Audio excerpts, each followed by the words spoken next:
One of the most useful improvements you can make to your kitchen is installing a vented range hood. If you've used a recirculating hood in the past, you know they're great, but they get easily overwhelmed by a really smoky dinner. So what we're going to do today is install a vented range hood and take it directly through the back wall. This project requires cutting into your exterior wall. If you're uncomfortable doing that yourself, consult a professional. So let's get started. Choosing the correct range hood is an important step. There are many styles to choose from. Things like lighting and fan speed all come into play. But most importantly, you want to check the width of your range and make sure you're getting a range hood that either meets or exceeds the width of your current range.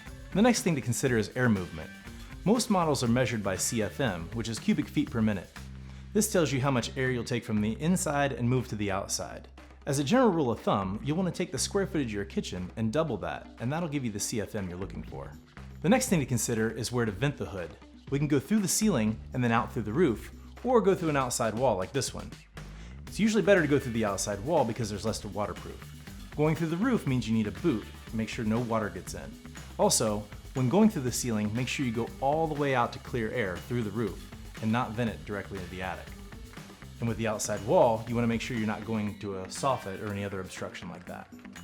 Our next step is to measure the range hood. Make sure to follow the manufacturer's instructions for your specific range hood. We'll figure out exactly where that vent comes out so we can mark it on the wall and then cut out. But before we cut this bigger hole, we're going to cut a smaller hole to see what's back here. Hopefully there's no plumbing or electrical lines back there. If there are, you'll have to consult a professional. Okay, there doesn't seem to be anything back here, so we're all good.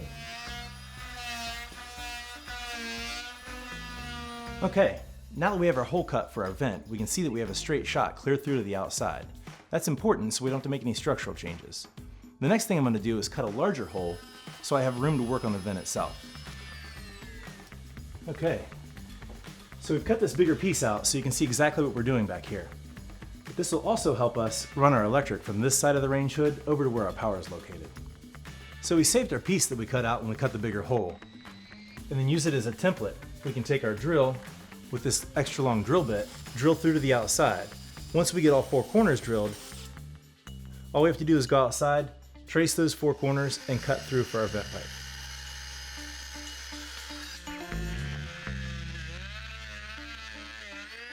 This cap sits flat on the siding so I can get a clean seal around the edges with some caulking and screws. If your cap spans multiple rows of lap siding, you may want to cut a square of the siding out and place a piece of PVC or wood in that spot to give your cap a flat surface to adhere to. Now that we have our vent cap in place, you can see that it has its exterior damper built in, and I'm getting some of this insulation packed back around it. Our next step is to grab our interior damper that comes with the hood vent, size it up here, see how much space we have that we need to duct.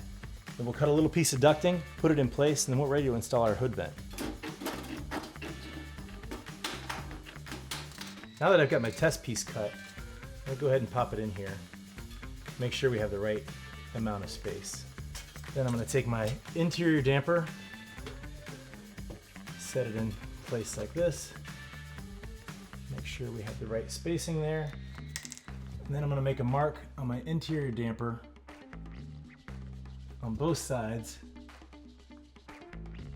so that I know exactly where to tape our ductwork in place.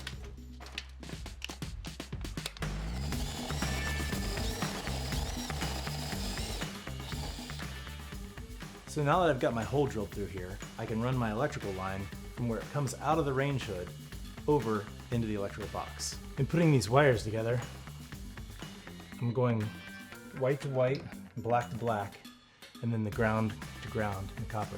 Once I get them stripped back, I'll connect them with wire nuts and then put them back in the junction box. Okay, so this is the last screw to remove the motor housing. What we'll do is take this motor out so that we can get to the ductwork in the back of the unit. Now that we have our motor housing out, we can go ahead and take the damper and install it into the back of the range hood. We want to make sure that this damper is the right direction. So you notice when this flipped up, this is the top of the damper, and this is the bottom. This is the bottom of our range hood, so we're going to put them both together so they line up. Then we'll tape our seams to hold everything together and make it all airtight.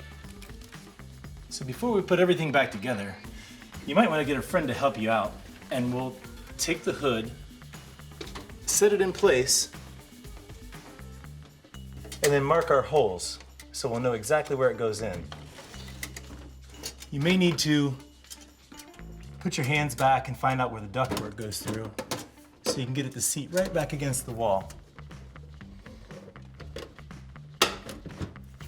There we go. Make sure you've got it centered in the location, and you can go ahead and make your marks. We'll take the hood back down, put our screws in, and then we're ready for our final installation. Okay. Now we'll just adjust it for where our screws are. Make sure our centers are lined up, and then tighten our screws down.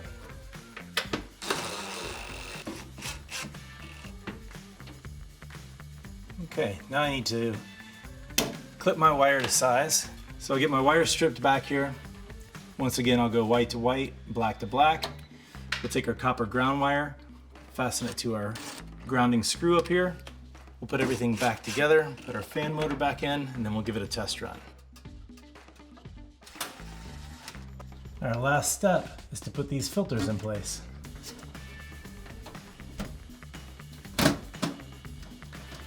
we go.